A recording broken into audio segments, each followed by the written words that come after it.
오늘 함께 은혜 받을 하나님 말씀은 구약전서 사사기 16장, 사사기서 16장 23절로 31절까지 있는 말씀.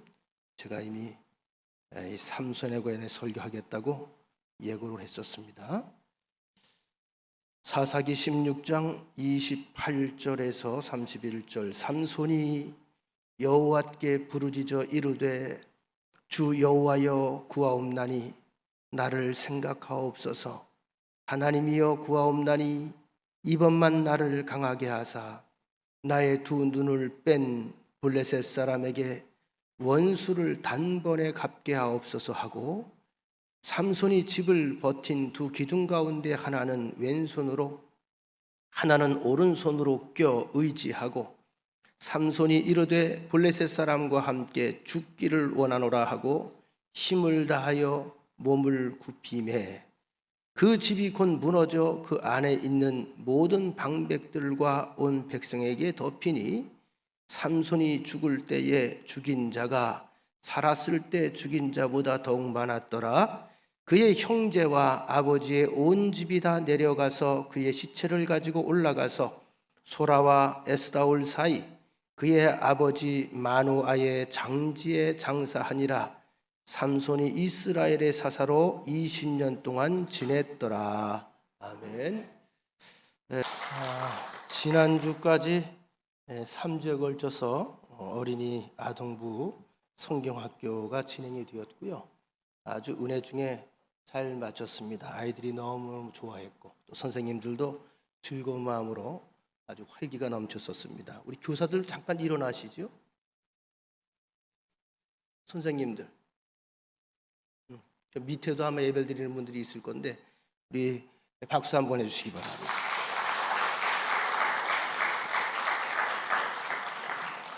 아이들 한 23명 정도 아마 왔고요. 그 전도해서 온 아이들도 몇 사람이 있었습니다. 아주 귀한 미래를 우리가 예비할 수 있을 것 같고요. 그리고 다음 주는 이제 내일부터 모레까지 중고등부 청년부가 이제 수련회가 또 이틀 동안 들어가는데, 요즘 다시 이제 활기를 찾고 있으니까 여러분 지속적으로 기도해 주시기를 부탁을 드립니다. 우리가 교회를 보통 다니면서 이렇게 제가 이제 보면 이제 교인들 가운데도 세 가지 부류가 있는 것 같아요. 이제 뭐 오해하지 마시기 바랍니다. 하나님 보지 않으면, 말씀 보지 않으면, 예배 드리지 않으면 못 견디는 분들이 있어요. 이거 중독자들이야. 예배 중독자들. 그리워하고 갈증을 느끼고. 하나님께서는 그런 교인들을 원하시는 거죠. 그런가 하면 또 한 사람들은 나오던 거니까 안 나오면 불안한 사람들. 이런 사람들은 예배를 드리고 기도하면서도 그래야 안정감을 갖는 사람들입니다. 그런가 하면 여기까지도 괜찮아요. 마지막에 이제 마지막 부분이 문제가 되는데, 마지못해 어쩔 수 없이 한 번쯤 나와주는 사람들, 이런 사람들이 있거든요. 제가 왜 이 말씀을 드리냐면, 오늘 이 삼손이라고 하는 사람도 믿음이 썩 좋은 사람은 아니었던 것 같아요. 나실인이었어요. 날 때부터 하나님의 큰 뜻을 그 안에 심어 놓은 사람, 심겨진 사람. 그러니까 이 사람은 요즘으로 태어났으면 성 삼손이 돼야 돼요. 성 바오로, 그러죠? 앞에 성자가 들어가요. 거룩할 성자. 그래서 성자를 짧게 하면 안 돼요. 성자는 위대한 거기 때문에 성 삼손이 돼야 돼.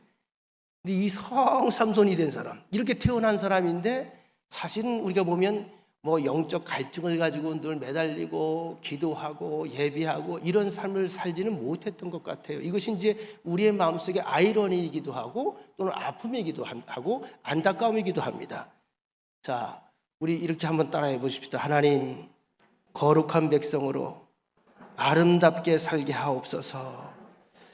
자, 오늘 우리가 읽은 본문의 내용은 그 사사시대에 블레셋 사람의 성이 가사, 그들이 그 당시 수도였던 것 같습니다. 이곳에 다곤이라고 하는 큰 신전이 있었는데, 여기 수천 명 이상이 모여드는 그런 신전입니다.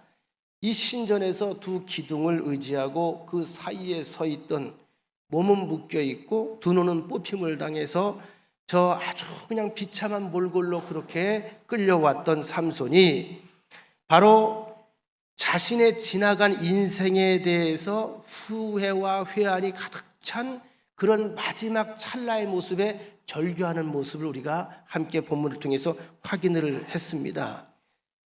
아시는 것처럼 나시린의 서약으로 출생을 했고 이스라엘의 사사로 20년을 지냈던 사람입니다. 요즘 말로 말하면 삼손 한 사람이 천하무적이에요.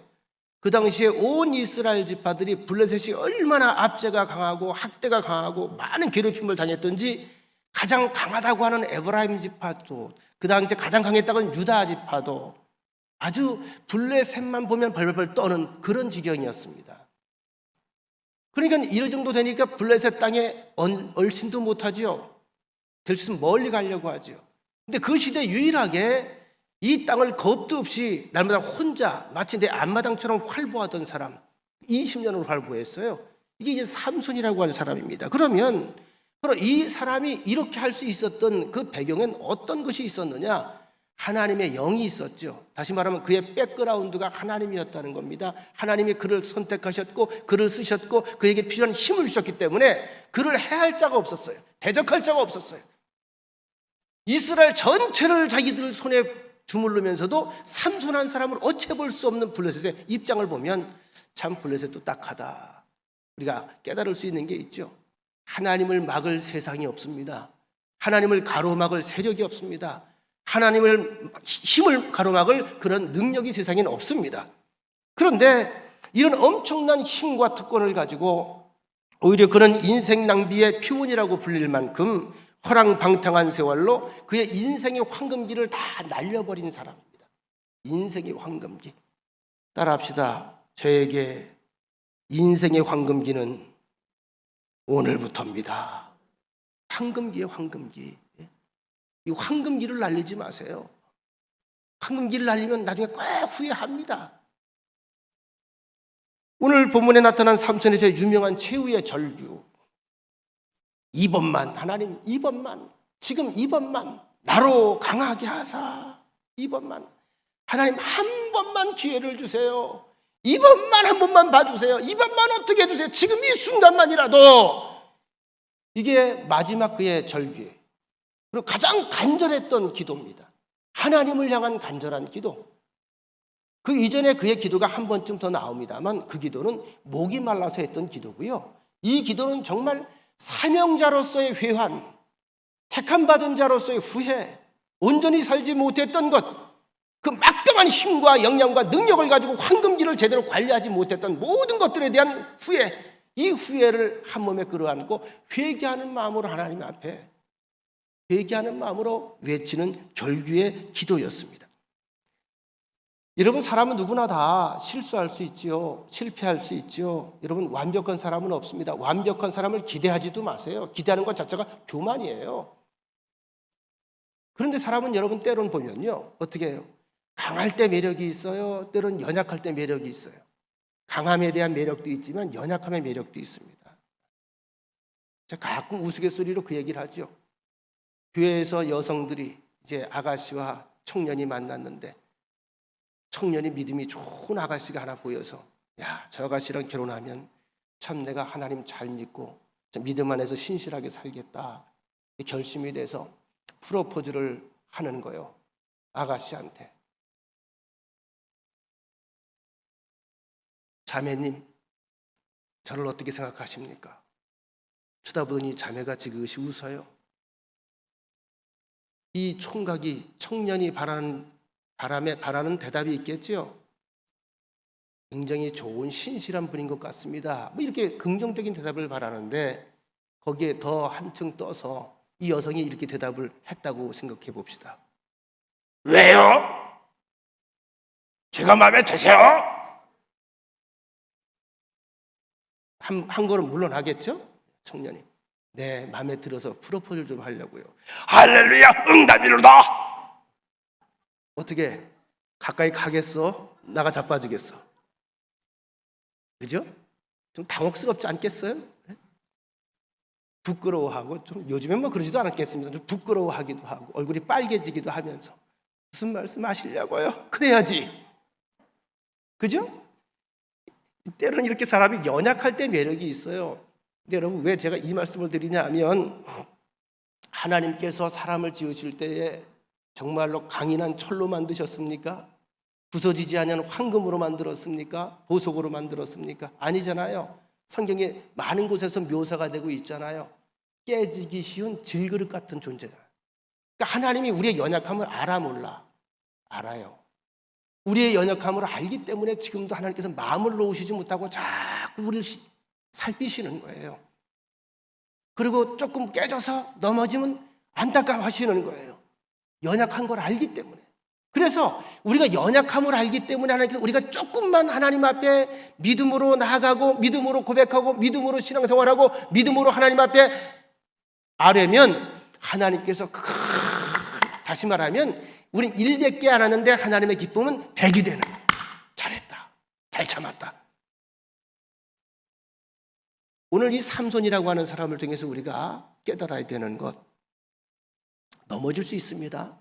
근데 일어설 수 있습니다. 여러분, 넘어지는 인생 살겠습니까? 넘어져도 다시 일어서겠습니까? 실패해서 끝내겠습니까? 아니면 실패했으나 다시 일어서겠습니까? 그럼 실패에도 원인이 있고 성공에도 원인이 있어요. 성경에 수많은 모델들이 등장을 하잖아요. 구약 시대도 수천 년 동안에 다양한 성격의 소유자들, 다양한 환경의 사람들, 다양한 태생의 사람들, 다양한 가문의 사람들, 그죠? 각 시대마다 다 달라요, 여건이.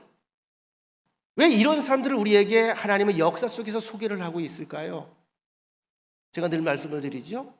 신앙이 좋다는 거, 믿음이 잘한다고 하는 것은 다른 말로 이야기하면 세상의 역사를 해석하는 눈이 밝아진다는 겁니다. 오늘 여러분과 제가 여기서 함께 예배를 드리고 가정에서 예배를 드리고 또 우리 1층에서 예배 드리는 모든 분들이 이 예배 드리는 이 순간까지 하나님의 손길이, 하나님의 섭리가 단 한 번도 끈이 떨어진 적이 있다 없다? 없어요. 그래서 여기 와 있는 거예요. 따라합시다. 이 만남은 운명적이다. 이게 이제 하나님의 섭리관이에요. 어쩌다 마주친 그대의 얼굴이 이게 아니고 좀 운명적으로 여기 와 있는 거예요. 이 속에는 하나님의 엄중한 섭리가 있어요. 자, 무엇이 사람을 실패의 인생으로 전락을 시키는가? 이 삼손이라고 하는 사람의 신뢰를 통해서 사람을 실패의 인생으로 이끄는 세 가지 요인들을 우리가 찾아낼 수가 있습니다. 하나는 뭐냐 하면 그의 곁에는 아주 좋은 신앙적 조언을 해줄 수 있는 믿음의 아름다운 선생님들이 둘이나 있었어요. 아버지 마노아와 어머니입니다.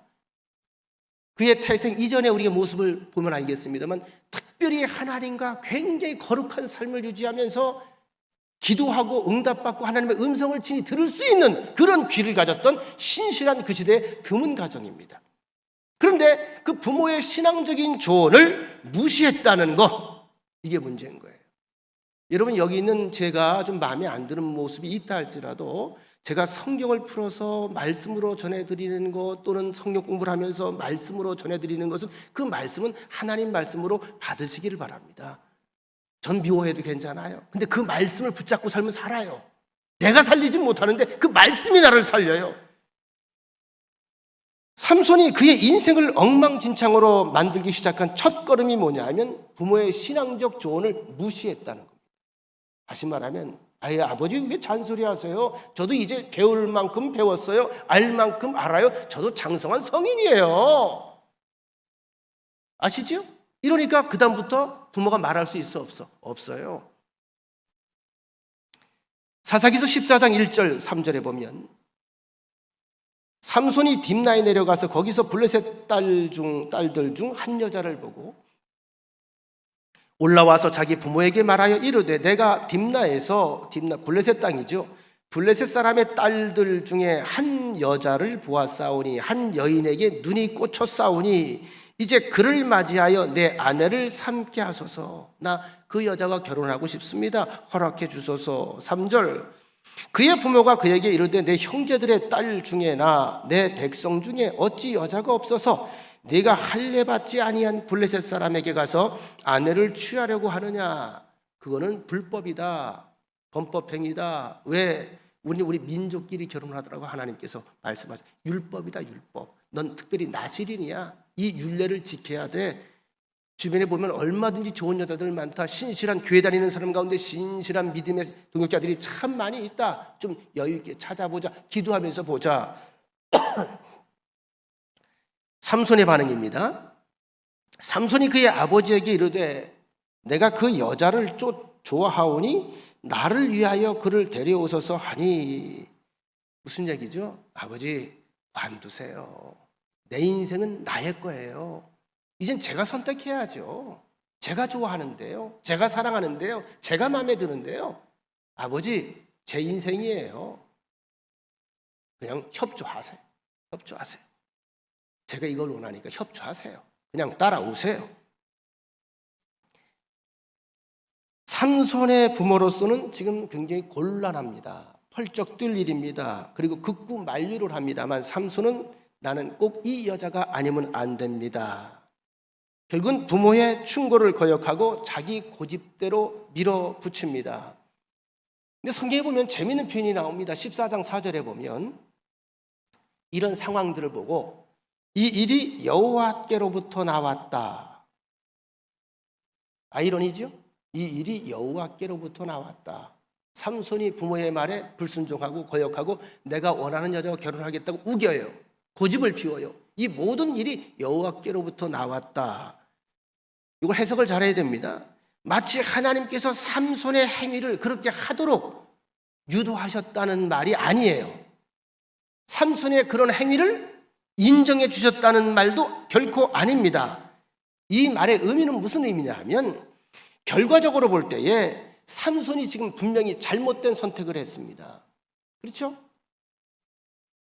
그리고 잘못된 길을 바라보고 있습니다. 그런데 그럼에도 불구하고 하나님께서 그는 그 길로 갔지만 잘못된 길을 가는 그 길을 통해서라도 하나님은 하나님께서 그 땅에 이루시고자 하는 일을 이루셨다. 그런 의미예요. 다시 말하면 세상엔 선한 사람도 있고 악한 사람도 있잖아요. 근데 하나님은 선한 사람만 쓰실까요? 악한 사람도 쓰실까요? 악한 사람도 써요. 하나님의 손을 벗어날 존재가 아무것도 없어요. 단지 우리가 신경을 써야 되는 건 선하게 쓰임받는 사람에겐 귀한 복이 있고 악한 자로 쓰임받는 사람들은 그냥 뭐예요? 멸망이 있다는 거죠. 왜 부모에게 불순종하는 것이 그처럼 삼손 인생 전반에 결정적인 영향을 미치게 되었을까? 왜냐하면 그것은 곧바로 그의 하나님께 대한 경외의 신앙이 약화되는 것과 직결되어 있었기 때문이죠. 조금 더 우리가 심층적으로 분석해 보십시다. 삼손이 하나님을 경외했다면 그 하나님을 신실하게 믿고 기도 가운데에 응답받고 자기를 낳을 수 없는 사람이 자기를 낳아주어서 어릴 때부터 특별한 교육을 시켰을 거라고요. 우린 마노아의 기도를 알지 않습니까? 삼손의 수태고지에 대한 예고를 듣고 마노아가 뭐라고 기도하지요? 그렇다면 이 일이 정말 벌어질 일이라면 하나님, 이 아이를 어떻게 키워야 하죠? 이게 마노아의 기도예요. 위대한 기도입니다. 하나님, 이 아이를 위해서 내가 무슨 일을 해야 할까요? 이스라엘을 구원하기 위해서, 지금 압제당하는 백성들을 구원하기 위해서 하나님께서 아이를 주신다고 했는데, 그럼 이 아이를 내가 도대체 어떻게 감당을 해야 될까요? 어떻게 키워야 할까요? 이 아이를 위해서 내가 해줄 수 있는 게 무엇을 해야 될까요? 자, 이 부모가 삼손을 그냥 호락호락 키웠겠어요? 아니죠. 삼손이 어릴 때부터 본 부모의 모습은 늘 기도하며 그에게 말씀으로 훈계하며 살아계신 하나님의 뜻을 그에게 전달하는 일을 한 겁니다. 그런데 이 하나님께 대한 경외와 두려움이 이 삼손에겐 별로 없었던 것 같아요. 그러니까 하나님이 우스우니까 부모도 우습게 보이는 거죠. 이제 이때부터 가정이 무너지는 겁니다. 그래서 여러분 성경에서 말하기를 십계명 가운데 첫 번째 인간을 향한 인간이 하나님을 향한 십계명이 4가지 인간 사이에서 주시는 십계명 가운데 첫 번째죠. 첫 번째가 뭐죠? 내 부모를 공경하라예요. 그러니까 성경에서 부모는 뭐로 봅니까? 하나님의 대리인으로 보는 거예요. 왜? 그를 통해서 내주셨기 때문에. 첫 번째 수직 관계입니다. 그런 까닭에 레위기 19장 32절에 보면 너는 샌머리 앞에 일어서고 노인의 얼굴을 공경하며, 샌머리 앞에, 머리가 흰 머리 앞에 일어서고 예의를 갖추고 노인의 얼굴을 공경하며 네 하나님을 경외하라. 나는 여호와이니라. 어른, 노인 공경과 이어지는 하나님을 경외하는 거, 이게 같이 연결됩니다. 이것이 세상의 위계 질서예요. 이 사회가 지금 갈라치기가 돼서 여러 가지로 많은 갈등들도 유발됩니다만 이것만은 회복이 돼야 돼요. 노인들은 젊은이들을 아끼고 젊은이들은 노인들을 공경하는 문화는 반드시 필요합니다. 이게 위계 질서예요. 그러니까 노인들은 젊은이들에게 무시당할 만한 행동을 하면 안 돼요. 그를 무시하면 안 돼요. 그들의 생각을 인정하고 존중해요. 그러나 내가 서야 될 자리에 잔잔히 서서 그를 지켜보라는 거예요. 기다려주는 거예요. 노인들이 뭐랍니까? 기다려주는 거 잘하는 거예요. 잘 기다리잖아요. 섣불리 감정 내세우지 말고 기다려주는 거. 젊은 사람들은 아무래도 천방지축인 게 많잖아요. 요즘 얼마나 자기 생각들, 자기 의견들을 똑부러지게 말합니까? 그러나 그럼에도 불구하고 이 질서는 반드시 필요하다. 또 한 가지, 사람을 실패하는 인생으로 끌어가는 두 번째 요인은, 우리는 하나님께서 부여하신 정신이라는 것이 있고 영이라는 것이 있습니다. 영을 추구하는 삶을 살아가야 되는데 육체의 본능을 따라서 연락하는 생활을 추구하다 보면 그 인생은 자꾸 땅과 가까워지는 인생이 되고 맙니다. 사사기서 14장 10절로 20절에 기록된 내용에 보면 그가 정욕이 이끄는 대로 노는 것을 좋아했어요. 아주 노는 걸 좋아했어요. 축제 문화를 좋아했어요. 이게 그의 성격이었던 것 같아요. 왜? 주변에 나를 막을 만한 게 없으니까. 좋은 말로 얘기하면 호탕한 성격입니다. 그 중에 10절, 12절을 보시면 삼손의 아버지가 여자에게로 내려가매, 이게 딥나 여자죠. 삼손이 거기서 잔치를 베풀었으니 청년들은 이렇게 행하는 풍속이 있음이더라. 무리가 삼손을 보고 30명을 데려와서 친구를 삼아 그와 함께 하게 한지라. 삼손이 그들에게 이르되 이제 내가 너희에게 수수께끼를 내리니 잔치하는 1회 동안에 7일 동안에 너희가 그것을 풀어 내게 말하면 수수께끼를 마치면 배옷 30벌과 겉옷 30벌을 너희에게 주리라. 삼손은 부모의 반대에도 불구하고 결국은 급기야 딥나의 그 블레셋 여자와 끝내 결혼식을 하게 됩니다. 자식 이기는 부모 없어요. 그런데 그 결혼잔치라는 것이 신랑을 위해서 행하는 풍속을 따라서 30명을 데려다가 동물을 삼아, 그러니까 요즘에 쉽게 풀이해주면 총각잔치 뭐 이러는 거예요. 아내 쪽의 친구들, 남편 쪽의 친구들 같이 모여서 7일 동안 축제를 벌이는 거야. 좋은 문화 아닙니다, 이거. 자, 이런 잔치를 하면서 엄청난 액수의 판돈까지 이겁니다. 판돈. 수수께끼를 냅니다. 맞추면 내가 주고 못 맞추면 너희들이 내라. 쉽게 말하면 도박판을 벌이는 거예요. 배옷 30벌과 겉옷 30벌, 대충 따져보니 요즘 현시가로 약 한 2,500만 원에서 3,000만 원 정도에 호가를 한다고 그래요. 이런 옷들은. 큰 도박이죠?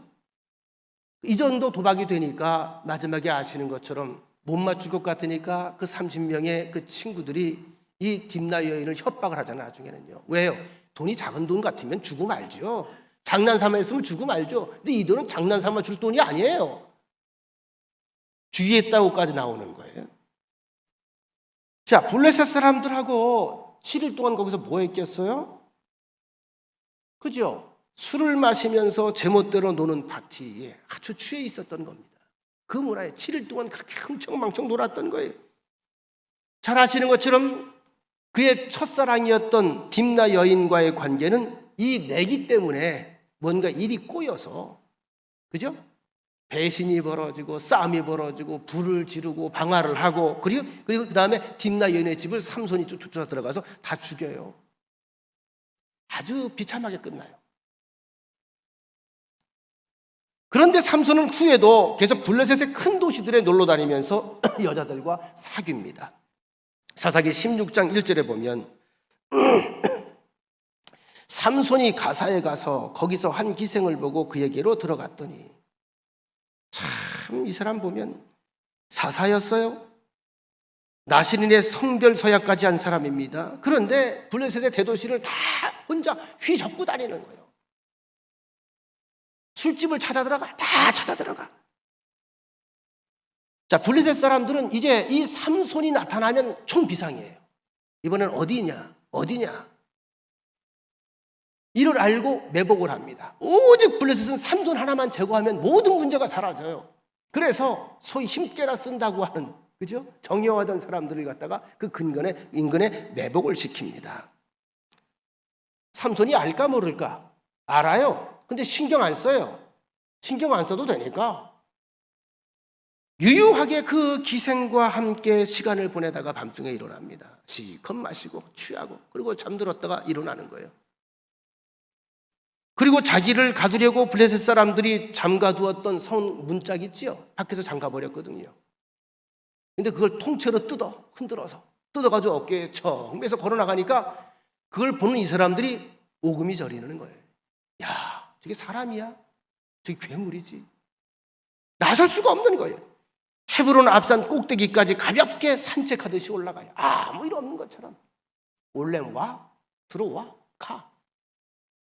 매복해 있던 블레셋 사람들은 이런 삼손의 여유 있는 모습을 보면서 완전히 기가 죽어서 감히 덤빌 엄두조차 내지를 못합니다. 자, 이제 여자들과 노는 재미, 술 문화에 빠진 삼손은 하나님께서 자기에게 주신 이 초인간적인 힘을 믿고 이처럼 자기를 잡아 죽이려고 하는 블레셋 사람들이 우글거리는 그 적진 속에서도 마음 놓고 기방을 출입을 하는 거예요.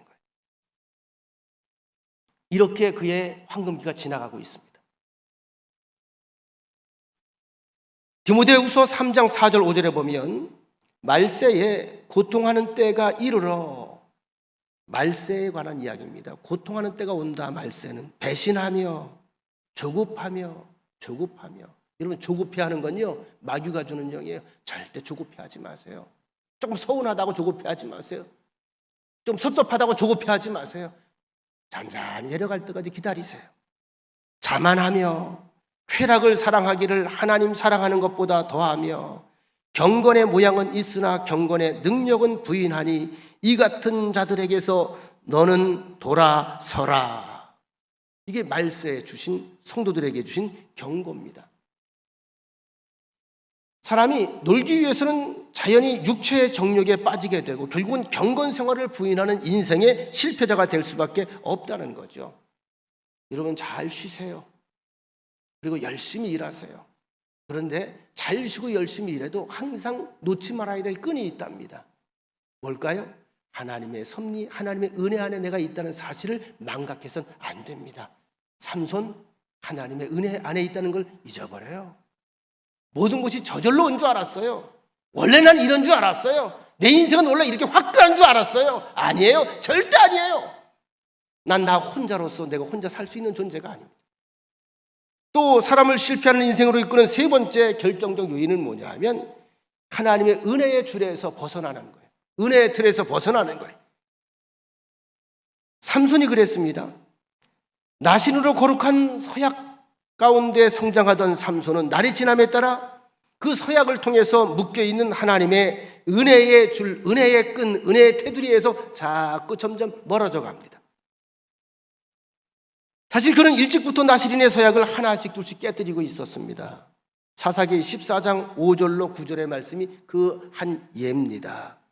삼손이 길에서 만난 사자를 맨손으로 찢어 죽이지요. 딥나연 만나러 가다가 젊은 사자가 포도원에 나타났다. 제가 공부하면서 그 얘기를 했습니다만, 여러분, 포도원에 사자가 왜 나타나? 사자는 포도원에 있지 않아요. 근데 포도원에 사자가 나타났어요. 이 얘기입니다. 이 얘기는 평범한 일이다, 신기한 일이다.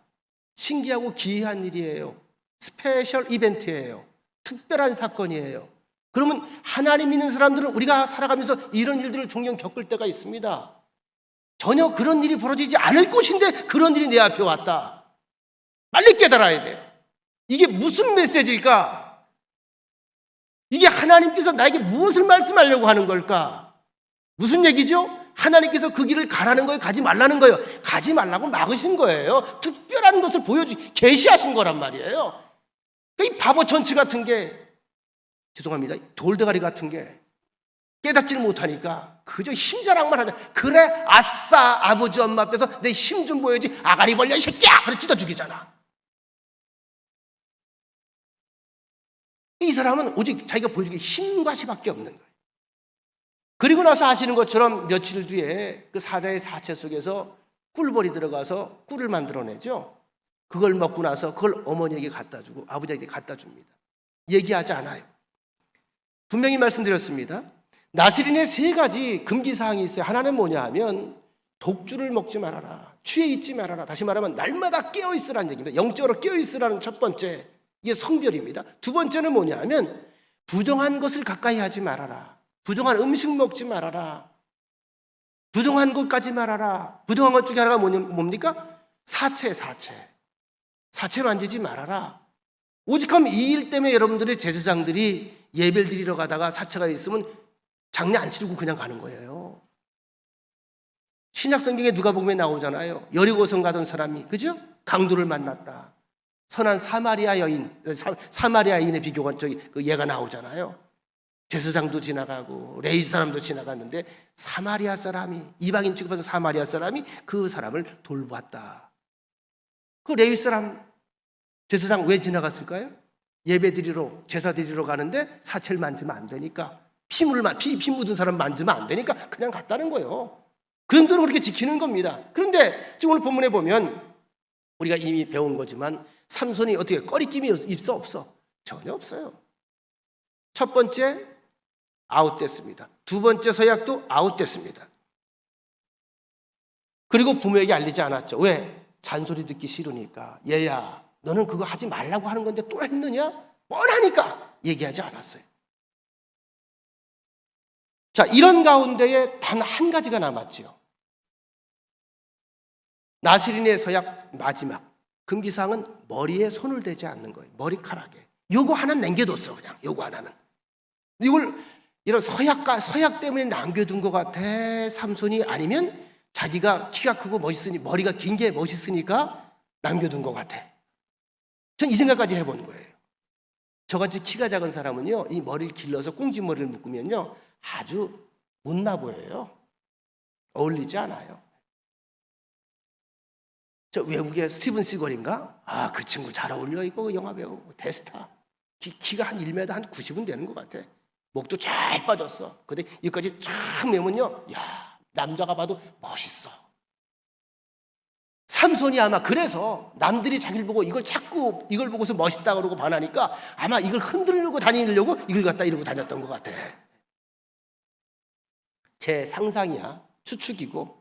근데 능히 그럴 가능성이 많습니다. 지금 삼손의 삶을 보면. 어쨌든 14장부터 16장까지 삼손의 일생을 통해 벌어지는 여러 가지 사건들을 통해서 계속 반복되는 것처럼 삼손의 큰 힘은요, 우리가 뭘 알 수 있냐 하면 긴 머리에서 힘이 나오는 게 사실 아니에요. 여기에 우리가 쏘으면 안 돼요. 긴 머리에서 힘이 나온 게 아니에요. 따라합시다. 여호와의 신이 크게 임하여 여호와의 영이 그에게 임하여. 이 얘기는 뭐죠? 오늘말로 얘기하면 성령의 감동이 시작됐다는 얘기예요. 이게 하나님이 힘을 공급하는, 그때그때 늘 힘이 샜던 게 아니에요. 필요할 때 공급을 해주시는 겁니다. 착각하면 안 돼요. 머리가 길어서 힘이 생겼다? 아닙니다. 여러분 잘 아시는 것처럼 이스라엘 역사를 보면 그들이 이렇게 믿어왔어요. 온 우주가 멸망을 해도 이스라엘 땅은 멸망하지 않는다. 왜? 하나님의 성지니까. 만에 하나 이스라엘 땅이 점령을 당하고 멸망을 당한다 할지라도 예루살렘만은 멸망하지 않는다. 왜? 거기에는 성전이 있는 성지니까. 만에 하나 예루살렘이 무너진다 해도 성전은 무너지지 않는다. 성전은 마지막 구원선이다. 왜? 거긴 하나님이 계시니까. 이게 구약의 전반적인 흐름이에요. 그 예루살렘 성전이 무너졌다, 안 무너졌다? 무너집니다. 무너졌잖아요. 돌 위에 벽돌 하나 없이 싹 무너지잖아요. 금으로 만들어서 다 착취당하잖아요. 약탈당하잖아요. 이때 이스라엘 백성들 그 전체 국민들의 받았던 그 쇼크는 이루 말할 수가 없습니다. 그럼 하나님은 어디 계세요? 이렇게 된 거예요. 이게 참 중요해요. 이제 사무엘 상에서 우리가 공부를 하겠습니다만 이것도 마찬가지죠. 엘리 제사장 때에 이 블레셋과 계속 전쟁이 벌어지는데 자꾸 전쟁에서 패하니까 실로에 있던 법궤를 모시고 가서 하나님 대신 싸워주세요. 근데 하나님이 싸워서 뺏겼어. 뺏겼죠? 잘 기억하셔요. 명심하세요. 하나님의 영이 떠나면 아무것도 아니에요. 우리 인간도 마찬가지예요. 이름 저에 이렇게 서 있잖아요. 이 속에 뭐가 있죠? 영이 있어요. 영이 있으니까 여러분과 바라보면서 이야기를 하고 감정을 느끼고 살피고 하는 거죠. 이게 제가 설교하다가 이 영이 하나님께서 내게 주신 부위가 주신 영이 가지고 빠져나가. 자, 빠져나가면 난 지금 여기 서서 말을 하고 있을까? 그냥 이렇게 주저앉을까? 주저앉아. 뭐만 남는 거야? 흙만 남는 거예요. 삼손의 여러분 이 모든 사명을 감당하는 모습을 보면서 우린 이런 걸 깨달을 수 있어요. 참 잘못한 게 많고 때로는 한심하기도 하고 딱하기도 하고 참 모자란 놈인데 그래도 하나님이 어떻게 해요? 안 쓰러지게 하려고 온몸으로 부둥켜 안고 있는 그런 느낌이 들지 않으시나요? 그런데 그 삼손이 어쨌거나 형식적이지만 그 마지막 은혜의 줄, 이 서약이지요. 머리카락이 잘리면서 그의 최악의 순간이 눈앞에 펼쳐집니다. 삼손이 이방 블레셋 여인 드릴라에게 빠져버렸을 때 사사기 16장 17절로 19절을 봅니다. 삼손이 진심을 드러내어 그에게 이르되 내 머리 위에는 삭도를 대지 아니하였나니 이는 내가 모태에서부터 하나님의 나실인이 되었음이라.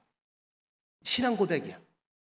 만일 내 머리가 밀리면 내 힘이 내게서 떠나고 나는 약해져서 다른 사람과 같아지리라. 드릴라가 삼손이 진심을 다 알려주므로, 이게 중요해. 진심을 알았어. 이 여인이 사람을 보내요. 어디에? 블레셋 사람들에. 방백들을 불러 이르되 삼손이 내게 진실을 알려주었으니 이번에 한 번만 올라와서 삼손을 잡아라. 블레셋 사람들이 손에 은을 가지고 그 여인에게로 올라오니라. 은은 뭐죠? 블레셋 여인에게 드릴라에게 주기를 약조했던 겁니다. 삼손만 잡게 해주면 이걸 내가 포상금으로 주겠다. 그 돈이 자그마치 한 14억 돼요.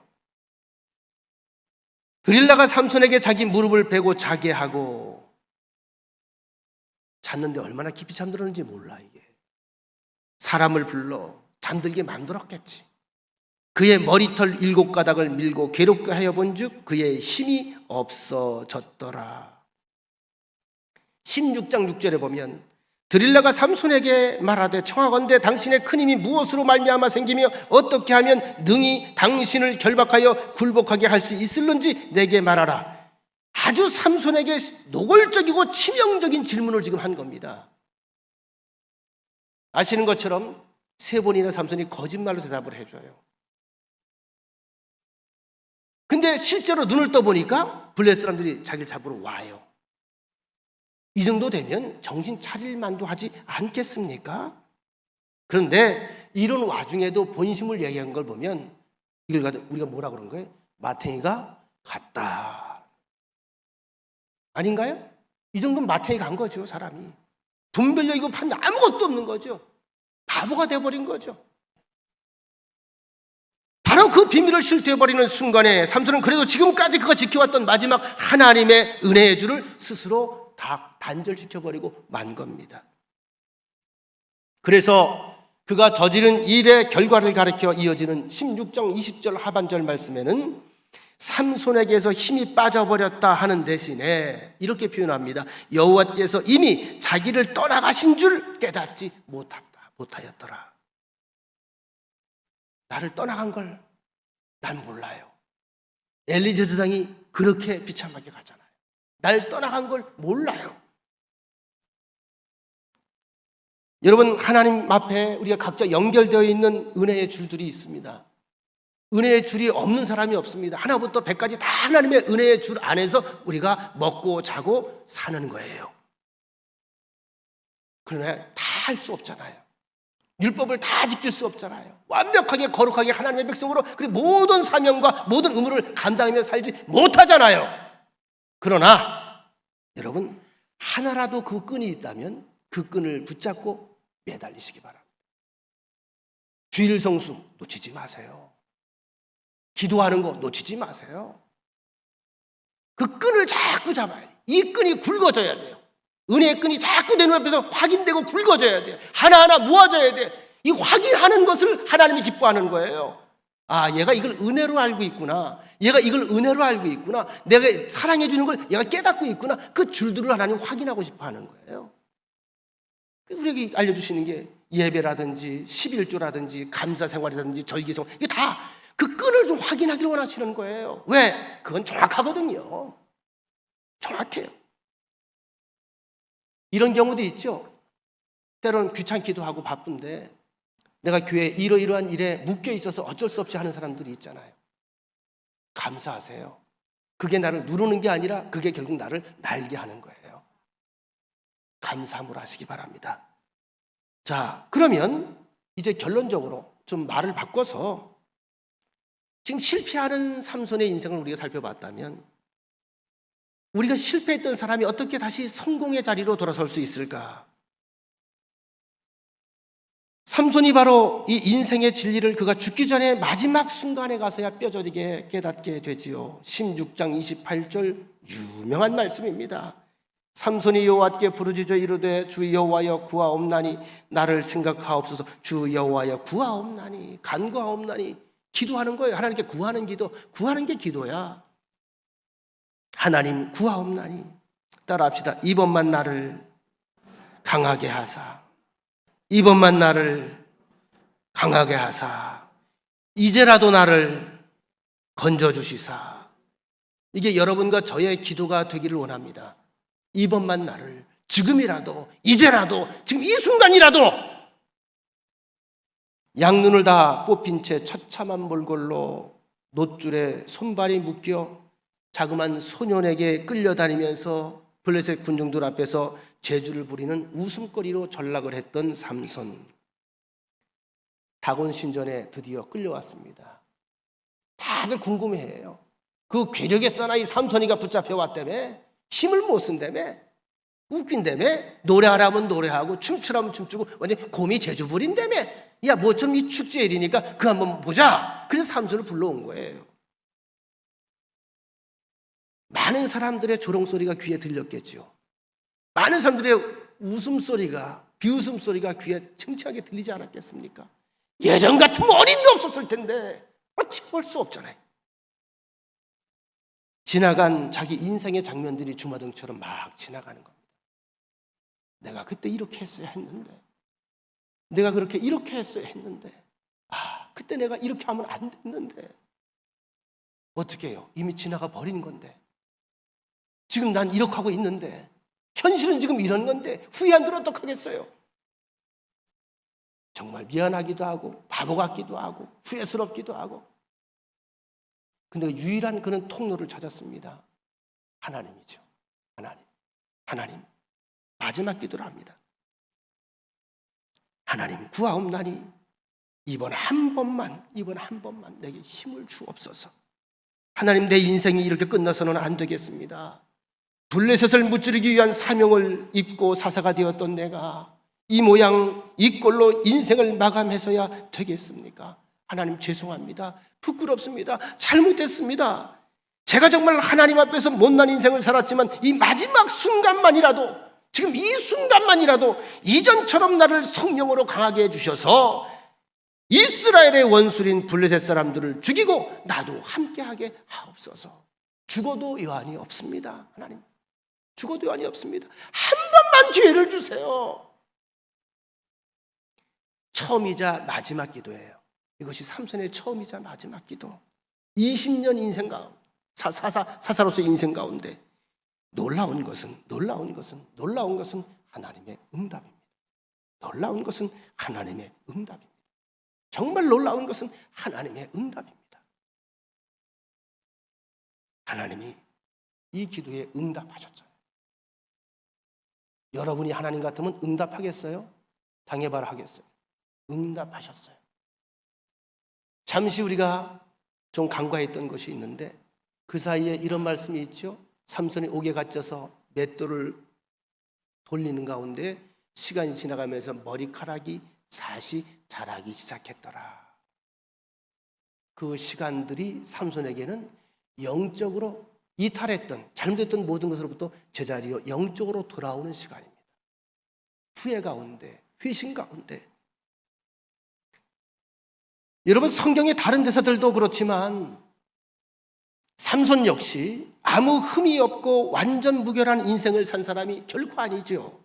오히려 영적으로 육적으로 많은 시행착오와 실패로 점철된 인생을 살았다고 해도 과언이 아닙니다.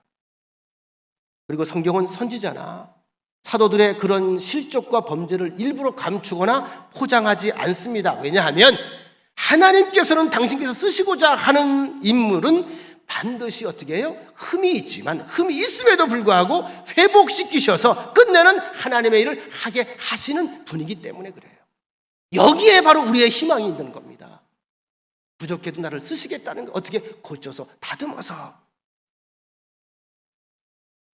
여러분, 성경에 보면 히브리서 11장을 우리가 믿음장이라고 부르죠. 믿음으로 노아는, 믿음으로 아벨은, 믿음으로 또 다윗은 미리 나와요. 그죠? 믿음으로 또 누굽니까? 쭉 나와요. 믿음으로 기생 라합은, 믿음으로 여호수아는, 거기에 믿음의 대가들의 이름이 쭉 나오는 게 히브리서 11장이에요. 그럼 제가 질문 하나 할게요. 전 도박은 하지 않겠습니다. 히브리서 11장에 삼손 이름이 나올까 안 나올까? 안 나올까요? 나올까요? 도박을 해 마라 지금. 수수께끼 또 내 마라. 얼마 걸을까 이거? 이춘정 원사님 안 나온다고 그랬지? 10만 원 빵? 괜찮겠어? 어? 뭐 밥도 사주는데 그까지 아까워하지 말고 나와요. 나와. 저 지금 금방 10만 원 벌었습니다. 아사라비아, 콜롬비아. 삼손이 나와요. 히브리서 11장 32절에 믿음으로 내가 무슨 말을 더 하리요? 기드온, 바락, 삼손, 입다, 다윗, 사무엘과 선지자들의 일을 말하려면 내게 입이 10개라도 시간이 부족할 것이다. 이런 얘기. 입이 10개라도는 말은 없어. 그런 얘기예요. 자, 이걸 보면 참 하나님이 참 정말 좋은 분 같아요. 기업과 삼손을 어떻게 믿음의 대가에다 올려놔요. 그가 한 건 마지막 절규를 가진 회원과 함께 드렸던 기도 응답의 사건이에요. 그래서 하나님 뭐예요? 인정해준다, 안 인정해준다? 인정해준다는 거예요. 여러분 감사하시기 바랍니다. 여러분들의 자그마한 행위 하나가 하나님께서 뭐예요? 웬만하면 하나님은 인정을 해줘요. 웬만하면 더 줘요. 주여만 해도 네가 나를 불렀구나. 우리 보통 그러잖아요. 가난한 아이들이 있으면서 이렇게 그러면 얘가 나보고 엄마래 벌써 무슨 엄마야 소리 하나도 안 냈는데 이게 뭐예요? 하나님 우리한테 그렇게 반응을 한다는 거예요.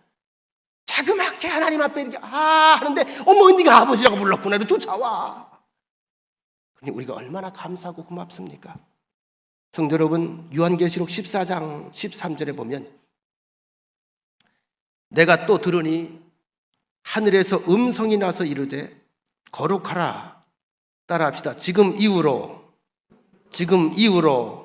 주 안에서 죽는 자들은 복이 있도다. 지금 이유가 누구예요? 예수 그리스도가 이 땅에 와서 우리를 위해 대속해 주신 그 사건 이후로 주 안에서 죽는, 주님을 믿고 주의 구속사를 우리가 알고 죽는 사람들은 복이 있다 하심에 성령이 이르시되 그러하다 그들이 수고를 그치고 쉬리니 이는 그들의 행한 일이 따름이라 하시더라. 바로 그대로입니다. 하나님께서는 우리에게 주신 사명이 끝날 때까지 우리에게 계속 은혜를 베푸십니다. 그리고 행한 일이 끝나면 이제 저와 여러분은 곧바로 하나님 앞에 섭니다. 그리고 행한 일에 대해서 칭찬을 듣습니다. 믿지 않는 사람들은 행한 일에 대해서 심판을 받겠지요. 믿음의 자녀 앞에는 심판이 없어요. 무엇이 있지요? 보상과 칭찬이 기다리고 있어요. 우리가 지나간 과거를 혹시 실패와 또는 후회로 낭비된 인생이 아니었는지요? 저도 후회되는 일들이 있을까요? 없을까요? 많이 있어요. 아, 그때 이렇게 했더라면, 저렇게 했더라면. 그럼 어떡하겠어요? 난 벌써 이만큼 와 있는데. 내게 하나님께 주시는 메시지가 있으면 낙심하지 말아라. 이제부터다. 지금부터다. 이번부터다. 우리에게 허락하신 이 기회를 여러분 실망하지 말고 이제라도, 지금부터라도, 이번만 나를 강하게 하셔서 이 기도 속에서 여러분들이 하나님 앞에 나아갈 때 삼손에게 응답하셨던 하나님, 여러분에도 응답해 주셔서 귀하고 새롭고 밝고 행복한 역사가 일어나게 되기를 간절히 축원합니다. 하나님께서 우리 각자에게 주신 거룩한 사명, 의로운 사명, 이것 하나를 바로 깨닫고 꼭 그것을 성취함으로써 진정 하나님 앞에서 성공하며 하나님과 내가 함께 웃으며 함께 기뻐하는 그런 인생이 되길 원합니다. 주여, 지금 힘을 주시옵소서. 이제부터 힘을 주시옵소서. 주께서 이끌어 주시옵소서. 그 길을 가게 하옵소서. 예수님의 이름으로 기도드리옵나이다. 아멘.